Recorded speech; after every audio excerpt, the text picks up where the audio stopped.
মা, দুপুরে রান্না বান্না হয়ে গেছে? হ্যাঁ, রান্না বান্না হয়ে গেছে। লাঞ্চে কি কি মেনু করেছো? লাঞ্চে ভাত করেছি,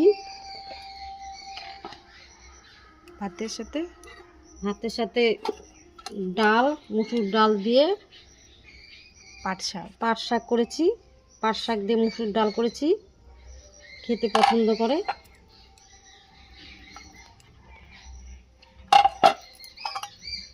পটল আর কোয়াশ ভাজা করেছি। এটা কি? গন্ধ পাতার বড়া করেছি আতপ চাল আর ডাল দিয়ে। এই যে গন্ধঝোল পাতা বড়াটা কিন্তু কালো কালো হয়, কিন্তু খেতে খুব টেস্ট হয়। এটা খেলে পেটের জন্য উপকার। আর এটা কাঁঠালের বিচি ভাজা করেছি ডাল দিয়ে খাওয়ার জন্য। এই যে কাঁঠালের বিচি ভাজা, খেতে খুব টেস্ট, সবাই পছন্দ করে বাড়ির, আমার নাতিও পছন্দ করে। আর এটা আমার ছেলের জন্য পাতলা করে মাছের ঝোল করেছি, কাতলা মাছের ঝোল।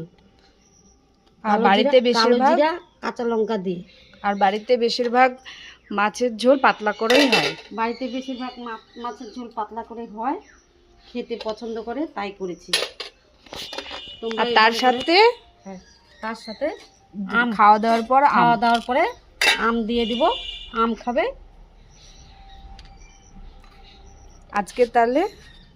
আর শেষে আবার টক ডালও করেছে, পাকা আম আমের দিয়ে ঝোল করেছি খাওয়ার লাস্টে, আমের ঝোল। এটা